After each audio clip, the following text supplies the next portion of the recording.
What happens when a feel-good morning show collides with a guest who refuses to play along? On Live with Kelly and Mark, the morning's mood was meant to be easy. The set gleamed like it always did in the soft Manhattan light, bright and airy, blue glass catching the shine of overhead beams. Kelly Ripa came with her usual sunshine, smiling wide, hugging staff in the wings, straightening her stack of note cards with a flick that said she'd done this 1,000 times. Beside her, Mark Consuelos radiated calm, his baritone smooth, posture relaxed, the kind of anchor energy that suggested no storm could ever really knock the show off its rails. The applause light blinked on, and the audience rose to the moment, cheering, clapping, leaning forward as the cameras panned across their faces. The stage manager's voice rang out from the wings, "Here we go!" And then Meghan Markle walked in. The room seemed to tighten as though the air itself leaned closer. She was dressed in cream, a blazer that cut clean lines, a silk blouse tucked just so, trousers that draped perfectly.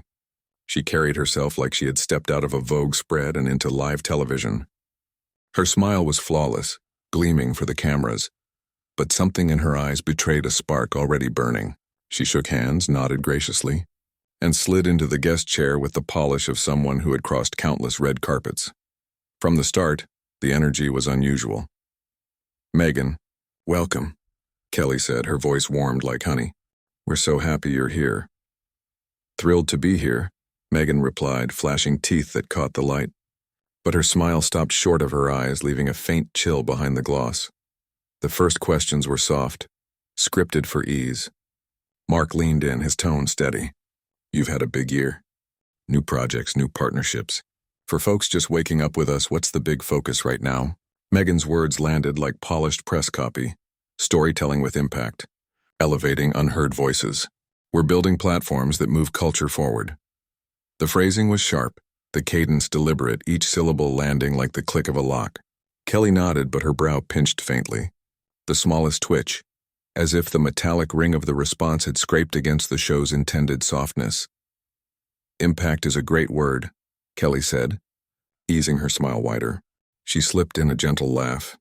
"With your new season coming up, people are curious about what you'll explore." "Any themes you're excited about?" Meghan's reply was instant. Agency. Refusing to be defined by outdated systems. Outdated systems. Kelly's head tilted just slightly, as if rolling the phrase across her tongue. "Do you mean the industry, Hollywood, or the bigger one?" Meghan's smile sharpened into something cooler. "If a system survives by silencing people, then age is just a number." A low murmur moved across the audience risers. Too soft for microphones, but loud enough to stir nerves. Kelly kept her sunshine steady. Mark adjusted his posture, his expression the blank calm of a trained broadcaster. "Since you mentioned systems," Mark said smoothly, "you've spoken before about control of your narrative. You stepped back from royal duties for privacy and health. Completely understandable. But you've also been very public. Interviews, series, a best-selling memoir. How do you balance that?" Meghan's exhale was quiet, but it cut like a blade. "Privacy is not silence, Mark, it's agency. I decide what matters. That's not contradiction, that's adulthood." Kelly's lips stayed curved, but her eyes tightened a fraction. "Totally hear you," she said. She flipped to another card. "There's also business. Trade papers say negotiations for your new season were robust. Some fans wonder, did you ask for significantly more?" Meghan laughed. Pretty practiced and pointed. "Isn't it funny how a woman asking market value becomes greedy while men call it vision? We align compensation with impact. That's not gossip. That's math." The audience gasped, then chuckled nervously. Kelly nodded graciously, but her grip on the card stack whitened. "So it's fair to say you pushed for parity." "It's fair to say we don't discount ourselves," Meghan replied, folding her hands neatly, punctuating the moment with posture as firm as a period. The banter had sharpened into fencing. Kelly smiled wider, but her shoulders stiffened. Mark attempted a softer pivot. "Let's touch on the personal, only what you're comfortable with. Viewers admire your marriage as a team. Separate travel schedules get amplified online. Anything you'd like to say to quiet the rumor machine?" Meghan's smile cooled another degree. "Teams divide and conquer. Adults have calendars. If strangers need more than that, I suggest a hobby." A ripple of nervous laughter skittered through the risers. Kelly chuckled softly, but her eyes darted toward the control booth as if searching for the producer's next cue. All right, she said, settling back into her chair, voice pitched higher. Home life aside, your advocacy resonates. Mental health, women's leadership. What does success look like this year? Meghan's answer landed with finality. Stories that don't ask permission, and closing the door on noise. Kelly glanced at her card, then set it down. Speaking of noise, you've been candid about the monarchy, how it felt for you. Some say your tone can sound dismissive of tradition. Do you still feel as strongly? Meghan straightened, her chin rising slightly.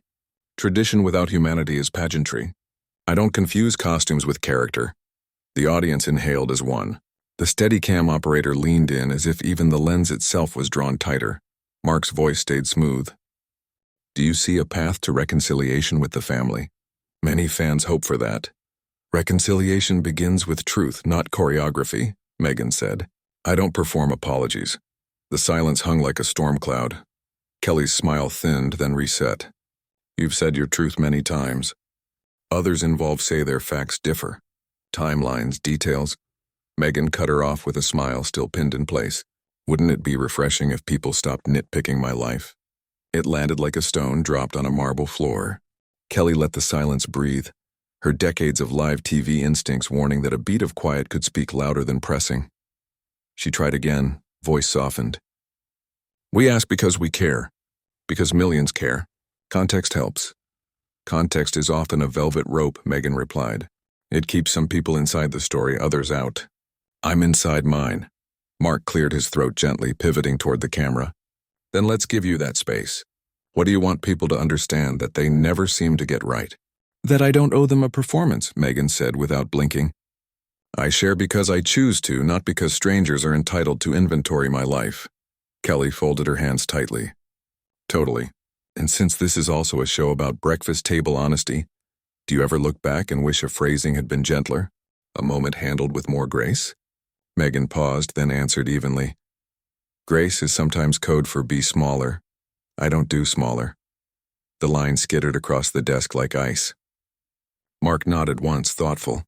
Kelly inhaled deeply through her nose, then pressed forward. One more business thing before the break, she said, her tone measured. You've built a production brand quickly. Some critics say the royal title opens doors even as you critique the monarchy. Is that tension for you? Meghan's smile returned, camera perfect, completely unamused. If a name opens a door, it's because the room wants me there. Tension isn't my problem. It belongs to whoever resents the invite. A few audience members exchanged uneasy glances. Mark smoothed his grin. We're going to pause. When we come back, some rapid fire from viewers and a sneak peek at the new season. Lovely, Meghan said, though the word landed like a stamp, not a sentiment. Music rose. Applause swelled uneven. The applause light flicked.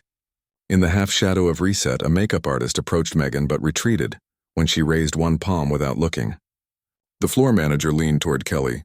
Spicy. Kelly didn't reply. She stared into the empty middle distance of live TV, the invisible line where charm meets honesty and one of them has to yield. 30 seconds, came the voice from the booth. Mark sipped his coffee. You good? Kelly smiled, this time real and complicated. Always.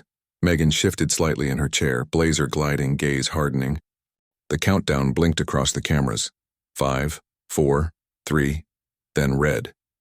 Welcome back, Kelly said, brightness intact but a shadow beneath. We're here with Meghan Markle, sharing insights into her new projects and perspectives on, well, just about everything. Her smile stretched wide for the wide shot, but her eyes carried something else. The questions resumed. This time the edge was sharper. Reports of contract demands, speculation about stalled productions. Audience anticipation prickled like static. Kelly asked point blank, Don't you think it's fair for viewers to ask whether you're still benefiting from the monarchy you call toxic? The titles, the attention, the platform, it all came from there. Isn't it like cashing the checks while tearing down the bank? The studio froze. Even the crew shifted. Meghan's eyes flared, her voice cutting. Irony? No. Surviving a system while calling out its toxicity isn't irony.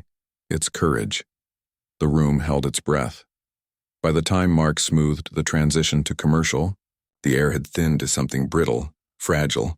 The applause that followed was perfunctory, almost embarrassed. Backstage, whispers raced through headsets.